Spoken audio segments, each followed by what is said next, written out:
With Lucky Land Slots, you can get lucky just about anywhere. Dearly beloved, we are gathered here today to... Has anyone seen the bride and groom? Sorry, we're here. We were getting lucky in the limo and we lost track of time. No, Lucky Land Casino, with cash prizes that add up quicker than a guest registry. In that case, I pronounce you lucky. Play for free at LuckyLandSlots.com. Daily bonuses are waiting. No purchase necessary. Void where prohibited by law. 18+. Terms and conditions apply. See website for details.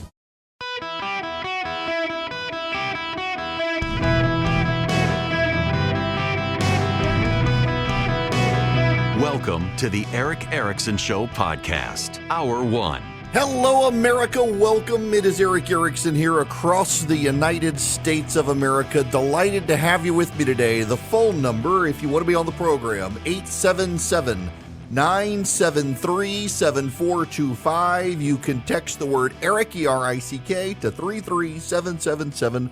Follow me around the internet and get the podcast, the live stream, the show notes, all that great stuff. Well, let me start with the happy stuff first. My wife pulled the UPS truck. She did not pull her back. She pulled the truck. 25 feet, 18,000-pound UPS truck. Now, I got to be really honest here. I'm just going to lay it all on the table for you. So we're in Woodstock, Georgia on Saturday for the strongman competition. And there are a lot of people there. And not a single person recognizes me. Now, normally that's not an issue for me. I promise it's really not. But here, I'm like in what in Radioland they call P1 listeners. This is prime territory for listeners to my radio station, my flagship station, WSB. Not a single person. Not a single person. I'm like, oh gosh, what are my ratings going to be? This isn't a good thing. I mean, in Radioland, it's all about the ratings. And when nobody recognizes you, there are a lot of people there. Well, so at the end of the day, we're packing up to go. My wife has pulled the UPS truck. Several people came up and spoke. They had left me alone all day. It was very kind of them. I was starting to get a little paranoid, though. I got to admit it. I was like, geez, Erickson, your ego. Good Lord. But at the end, the UPS had a lot of volunteers there. And one of their lead volunteers comes up at the end of this day, taps me on the shoulder, says, I don't have to wait till Monday to find out if your wife pulled the UPS truck. Nope. He was there for it. I was glad people were there and cheered on my wife. It was a kind of wild day. It started at 10 and at 5 p.m. it was still going on. My son was exhausted, so we left towards the end. All the events were over for my wife, but she pulled the UPS truck 25 feet. She carried a fire hydrant, like 180 some odd pound fire hydrant. She couldn't get it to the end, but she carried about 5 feet. And all these odd objects she had to carry, a tire axle and other stuff. It was just kind of a neat thing to watch her do. And her deadlift is getting dangerously close to mine. I'm at 315. And she had to do a basket deadlift. They kept throwing tires in this thing and got it up to close to 300 pounds. Now, it was a little less than that, actually, the way the thing worked. But I'm like, I got to start working, getting my deadlifts further than that. I got to get up to 400. But she did it. She came in 6 out of 7th, which was fine. This was her very first time. She knew there were some things she couldn't do, but she wanted to give it a try. She didn't come in last place. She came in second to last, but she was fine with it. She had a good time, and she's highly competitive. And she was afraid that if she couldn't win, she wouldn't have a good time and she'd be miserable. And she wound up just enjoying it so much she did it. So thanks for all the prayers. My wife pulled a 18,000-pound UPS truck that had flames painted on the side of it. I was very impressed with her. Now I'm even more scared of her. Now we can move on to the other stuff that I'm tried very hard to get out of my mind. You should know. And again, these are the things that you wish you don't have to talk about, and yet you do. Hamas baked babies. They put Jewish children in ovens to kill them. Now, you know about the University of Pennsylvania. The University of Pennsylvania is struggling with all the anti-Semitism on campus, and it came prior to Hamas's invasion of Israel. A month before Hamas invaded Israel on October 7th, the University of Pennsylvania had a Palestinian book fair. The lead speaker at the book fair that the university administration defended went all death to the Jews. It wasn't just about Israel, death to the Jews, Palestine from river to sea, all the genocidal rhetoric against Israel. It is now confirmed that Hamas threw Israeli babies in ovens and turned on the ovens to kill the babies. A scene out of Nazi Germany playing out in Israel by Hamas. And the keynote speaker of the book event at the University of Pennsylvania tweeted, "Did they use baking powder?" That was his tweet. More precisely, let me make sure I've got it precisely quoted. This is the reporter, Dovi Ufini. A baby was found in an oven, baked to death by Hamas terrorists, leading Israel first responder Eli Beer recounted to a gathering last night. His group was among the first to respond to and witness the atrocities. And the speaker at the University of Pennsylvania event tweets, "With or without baking powder." Now, I want to play for you some audio from Judith Butler. Judith Butler is a progressive gender studies professor at the University of California, Berkeley. Listen to this. Similarly, I think, understanding Hamas, Hezbollah as social movements that are progressive, that are on the left, that are part of a global left, is extremely important. That does not stop us from being critical of certain dimensions of both movements. It doesn't stop those of us who are interested in nonviolent politics from raising the question of whether there are other options besides violence. So again, a critical, important engagement. I mean, I certainly think it should be entered into the conversation on the left. I similarly think boycotts and divestment procedures are, again, an essential component of any resistance movement. Hamas, Hezbollah are social movements that are progressive, that are on the left, that are part of the global left. That's what she says. What we're seeing coming out of college campuses and some high schools in this country should be really deeply disturbing to all of us. The anti-colonialization ideas and colonization ideas that are being taught in high schools and colleges in this country, it is a propagandistic ideology. It's not factual. Simon Sebag Montefiore is a historian. He wrote a lot about Stalin. Let me read you this quote. Decolonization is now the authorized version of history in many of our schools and supposedly humanitarian institutions and among artists and intellectuals. It is presented as history, but it is actually a caricature, zombie history with its arsenal of jargon, the sign of a coercive ideology, as Foucault argued, and its authoritarian narrative of civilian villains and victims. And it only stands up in a landscape in which much of the real history is suppressed and in which all Western democracies are bad faith actors. Although it lacks the sophistication of Marxist dialectic, its self-righteous moral certainty imposes a moral framework on a complex, intractable situation, which some may find consoling. Whenever you read a book or an article and it uses the phrase settler colonialist, you are dealing with ideological polemic, not history. My point here is that if you live in a red state, you can fight back on this. In California, they're going to require history students in high school learn about colonialization and anti-colonial efforts. They're going to indoctrinate high school students with propaganda. But if you live in a red state, you can push back on this. Your state legislatures can flat out refuse to fund universities that teach intersectional degrees of victim studies like women and gender studies, queer theory, African American studies. You can Get your state legislatures to block funding for universities to teach those programs.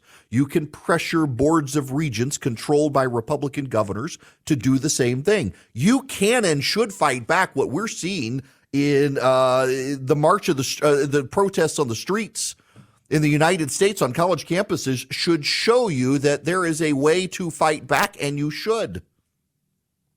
There is no reason your state government needs to fund victimization degrees like queer theory and women and gender studies that turns out a bunch of pro-Hamas terrorists into the streets of America chanting death to the Jews. But it goes beyond that. It goes to the public high school level. Your state controls the standards taught in high schools. If your high school system and teachers are teaching anti-colonial doctrine, colonialism doctrine, 1619 studies, you can defund it. You can require that standards be taught to tell the truth of Israel, that it is not some colonizing regime. You can require that the truth be taught. Many states, particularly Republican states, have had a very hands-off role when it comes to education. They're scared of the media blowback. They're scared of the education blowback. They should seize this opportunity to fight back. They should seize this opportunity to require that school boards teach actual history, not ideological Marxism. California is going to force high school students to learn the colonizing propaganda of the left. They're going to force kids to learn history, world history, through the lens of colonizing and anti-colonial efforts. They're going to force it. Why don't you in your red state force the opposite? Show that it's propaganda. Show that the world is more complex. Show the truth of Israel, not a colonizing European force, but persecuted people returning to their homeland that itself was colonized by people we call Palestinians. The Palestinians are actually the colonizers. But because left-wing Marxism views the world through an intersectional lens, and Palestinians have darker skin than most Israelis, they're the ones presumed to be the victims. You don't have to settle for the status quo. If you're a Republican legislator, you can force the defunding of institutions that teach gender theory, queer theory, and colonization ideology on college campuses. If you're a Republican in a legislature, if you're a Republican on a board of education, you can forcibly change the history standards being taught. The left has been doing so for so long. We're seeing a bunch of kids coming out of the woodwork who turn out to be anti-Semites because they've been indoctrinated in their public high schools and their public institutions of higher learning. It's time to fight back. It's time to force the truth. It's time to stop, as a conservative, as a Republican, taking a hands-off view of history teaching. The West won. After World War I and World War II, the Western world order won. And the Marxists who lost embedded themselves in institutions of learning and took the idea that history is written by the winners and turned it on its head and allowed the losers to write the history that kids are being taught now so that they can turn on the Western ideals and the Western values that have upheld and kept the world peaceful since World War II. It's all coming unraveled by these Marxist propagandists who took over the seats in the academy and taught the future teachers of America how to hate the West. There's no neutrality here. You have a professor at Berkeley saying Hamas and Hezbollah are part of the progressive movement. She teaches queer theory and gender studies. You, Republican legislators and Republican voters, can ban those victimization degrees from your college campuses because you control the power of the purse as the legislature to refuse to fund this crap, and you control the boards of regents in Republican states that have trifectas, governor and legislature being controlled by the same party, and you can shut it down. And you should bear witness to what's happening across the country right now with rabid progressives marching to the streets, holding up the Palestinian flag, calling for genocide against the Jews, and realize, if not now, when? Hello and welcome. It is Eric Erickson here. The phone number 877-973-7425. Kamala Harris is trying to reboot yet again. This is what, the fifth or sixth time Kamala Harris has tried to relaunch her likability tour. And, well, it's interesting, the question and response asked by 60 Minutes last night. Great progress. Considering what you are laying out as your achievements, you have the current front runner for the GOP, Donald Trump, facing, 91 criminal charges? I've lost count. Yet, the Biden-Harris ticket is running neck and neck with Donald Trump. Why are you not 30 points ahead? Well, I'm not a political pundit, so I'm not going to speak to that. But what I will say is this. When the American people are able to take a close look at election time on their options, I think the choice is going to be clear. Bill, we're going to win. Let me just tell you that. We're going to win. And I'm not saying it's going to be easy, but we will win. You say that with such conviction. I have no doubt, but I also have no doubt it's going to be a lot of work. And everyone's going to have to participate. This is a democracy. Wow, she doesn't have an answer for it, nor for her personal likability, why it's on the decline. They got real problems. It is true. It is very true that when you dig into the polling, what you find is that a lot of Democrats who wish he wouldn't run again and Kamala Harris would be replaced, they get radicalized by Trump and they show up in large numbers if Trump's the nominee. Republicans have to keep that in mind. Trump mobilizes a whole lot more Democrats probably than Republican independents. But at the same time, the economy sucks and it's probably going to get worse. And that's going to help Donald Trump. That's going to help Donald Trump a ton if he's the nominee. And it's looking more and more like he's nominee for reasons I will get into in a little while. The Haley DeSantis slugfest only helps Donald Trump, which makes it very likely he's going to be the Republican nominee. And the Democrats have economic headwinds blowing against them. If you've had economic headwinds blowing against you and you're looking to save some money for your business, you may want to consider doing business with Vision Computers. They can save you some money and give you great customer service and tech support for your technology. Not only that, they can build you your laptops and desktops if you've got PCs. You tell them what you need, they can build them. They can save you money. You're doing better than the generic one-size-fits-all big box store computer. And then they service them. So you get a phone number from Vision Computers and you get answers from them quicker than a Google search. They'll answer in 15 seconds or less. It'll be an actual human being, and they will actually walk you through what's going on. They can even remote into your computer and fix it. Now, listen, if you don't have Vision computers, if they didn't build your computers for you, but you want their tech support for a small annual fee, they'll do that for you, and they can take care of you just like they take care of their customers. It's fantastic service. We use them at our house.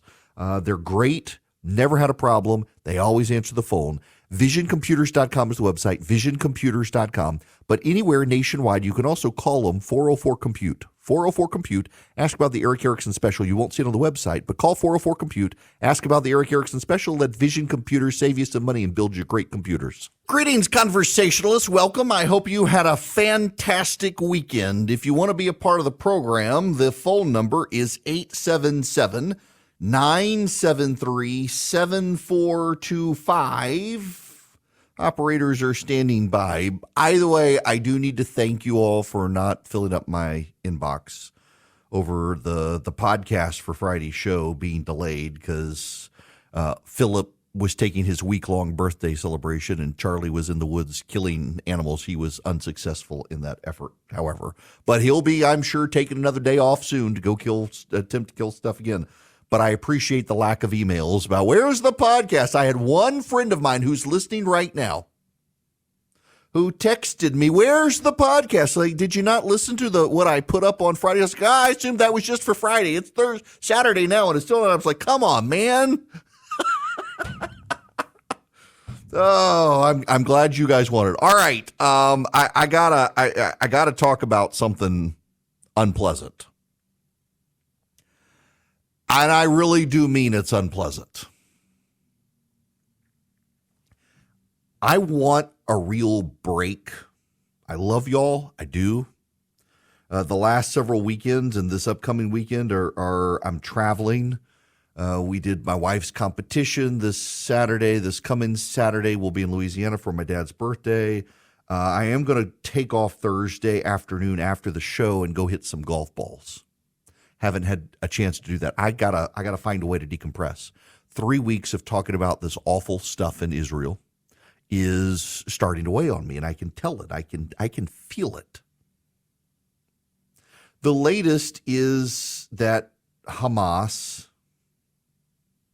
threw Israeli babies in the oven, in ovens, and baked, at least one, baked a baby to death. At Yale, they ran an op-ed in the student-run newspaper, and the student-run newspaper appended an editor's note at the end that, contrary to what the op-ed says, there's no proof that Hamas raped women or beheaded men. I've seen the videos.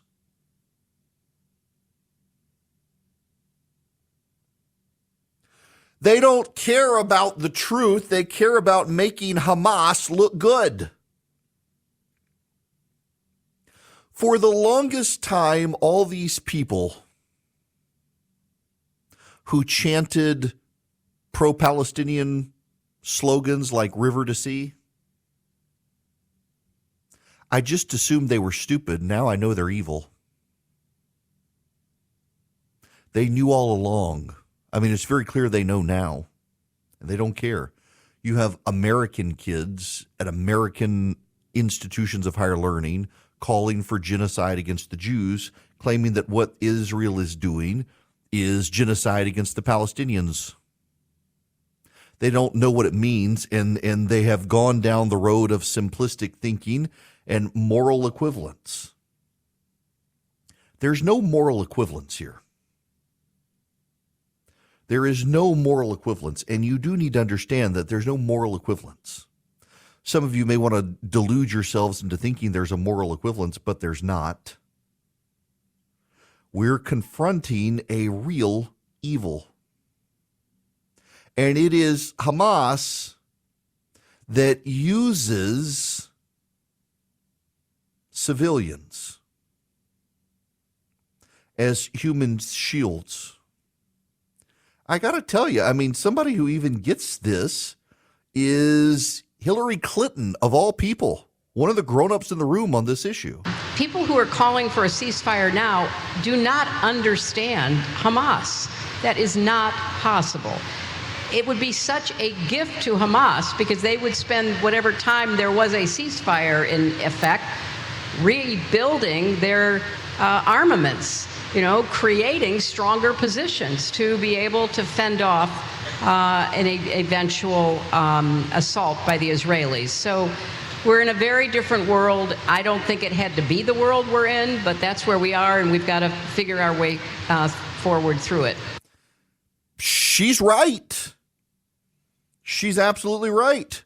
Then you got Jared Kushner on Fox News talking about the insane anti-Semitism on college campuses in this country compared to even Saudi Arabia. Yeah, so it was a very interesting time to be over there, and I've been there many times before. One of the ironies is that as an American Jew, you're safer in Saudi Arabia right now than you are on a college campus like Columbia University. I spoke. Yeah, Columbia University has gone all out saying it absolutely. You've got professors at Columbia University defending Hezbollah, calling for the elimination of Israel. People have lost their minds, and they lack any sort of moral clarity on what's actually happening. This is Ron DeSantis speaking at the Republican Jewish Coalition in Las Vegas over the weekend. And what we saw is the personification of evil. That's what it was. And I just think about, there's a story that I was told where you had an IDF reservist who had gotten activated, and so he missed the Brit Milah of his son, so they had to do it over Zoom. So he's there on Zoom, on the phone, and he's pronouncing the blessings as that's going on. And then at the end, he offered a concluding prayer. The prayer thanked God for giving him the life to see this moment, even though it was under less than ideal circumstance. And I just thought to myself, doesn't that just tell you the difference? Israel values life. The Hamas terrorists worship death. Don't tell me there's a moral equivalency here, because there is not. There is no moral equivalence. A friend of mine, he put up a Twitter thread, and I need to read this to you. It starts with the movie Downfall. You know Downfall, even if you don't think you know Downfall. Have you seen the memes and the videos on YouTube of Hitler, and he's in the bunker, and they're telling him, my Fuhrer, we couldn't get your iPhone. We tried, or what? They've got all sorts of different ones, and he loses it. That's Downfall. Hitler in the bunker. It's a amazing movie. What my friend Chris says is Downfall was a truly amazing movie, simply one of the greatest of the century. But its greatest value may be showing to people who only learn from movies what a siege, collapsing around a group of genocidal lunatics and their captive population looks like. Nowhere in the law of nations, of which the left is so fond, when the law isn't benefiting the U.S. or Israel, is there a custom or proscription against sieges, destroying supply lines, or cutting communications unless one is targeting civilians, and they'll get hurt doesn't count. Yelling collective punishment is the sort of thing people who cannot distinguish between movies and reality say. It is a mark of childishness, if not idiocy. It is also a mark of being beyond treated as an adult. People die in war. Very, very rarely is it just the combatants, and never, ever is it just the combatants when the attacker aims at civilians and then distributes itself among them. Call of Duty isn't a how-to on war, nor is Assassin's Creed. Elite assassin squads can't be sent in to use eagle vision and super accurate rifles to identify the bad guys and then kill them, and only them, when they hide among non-combatants. There is a lot of childlike thinking among the anti-Semites. Do you know what the rule of war is? The rule of war is how civilized nations that won prior wars agreed to conduct future wars against each other. Hamas is not a party to the rules of war. And to go after Hamas, you do have to do things like sieges and cutting communications and cutting supply lines and cutting off fuel. Hamas has plenty of fuel they won't give to the civilians of the Palestinian areas like Gaza, and all of this calls of allow Israel to let in fuel. That fuel will be used by Hamas.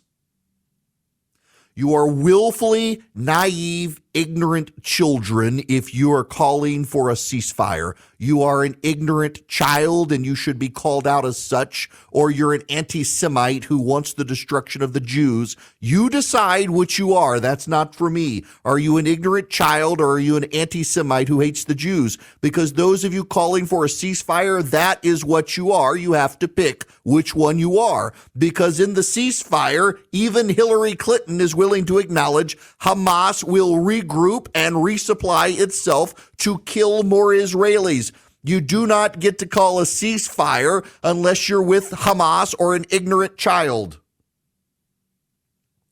And what I'm learning is that many of the people I presumed were just ignorant children actually are on the side of Hamas and are evil. They actually know. They're smart enough to know. They've got PhDs and MDs and other certificates showing they got good educations, and they are on the side of a murderous regime that baked babies in ovens and beheaded babies and raped women and beheaded men and killed whole families, and they're on the side of those monsters, and they say they're not. And when they say we need a ceasefire, they are either on Hamas's side or they are ignorant children. They should not be treated as adults worth listening to. And you should note there are anti-Semitic members of Congress who are on the side of Hamas or are ignorant children. And either way, you should not listen to them because they're either the ignorant children who should be seen and not heard, or they're on the side of evil monsters. There are also those who would love to sit on the sidelines and do nothing. Marjorie Taylor Greene, Republican Congresswoman from Georgia, saying she's opposed now to funding Israel. She's opposed to funding Ukraine. We got too many problems at home. The problems in Israel and Ukraine are going to spill over to where we have to deal with them unless we help contain them now. Far cheaper to do so now than in the future, but it's childlike thinking. Many of you on the right are engaged in the childlike thinking of not our problem, we should just stay home. That's how we got World War I and World War II, because we allowed the children to elevate themselves into positions of policy where they could say it's not our problem. Let's just close up shop, turn off the lights, put out a close sign, and say no one's here. And then the Japanese came for Pearl Harbor.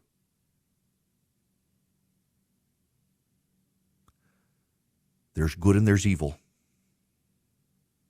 Sitting it out puts you on the side of evil. That's not me. That's Bonhoeffer.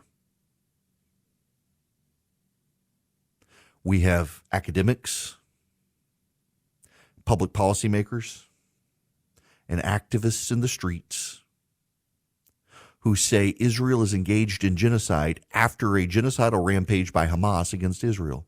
They're on the side of evil. These people are on the side of evil. There comes a time in life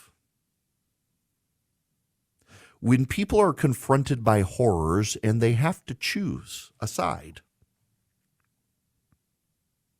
And the children, the ignorant, are the ones who say, no, I don't.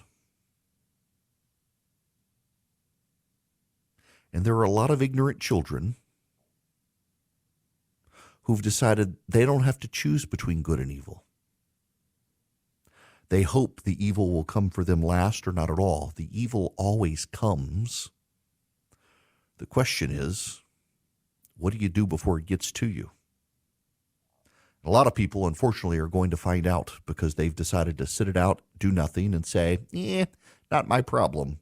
Evil is your problem, whether you want to think about it or not. These monsters put babies in ovens to kill them. Don't think they won't come for you.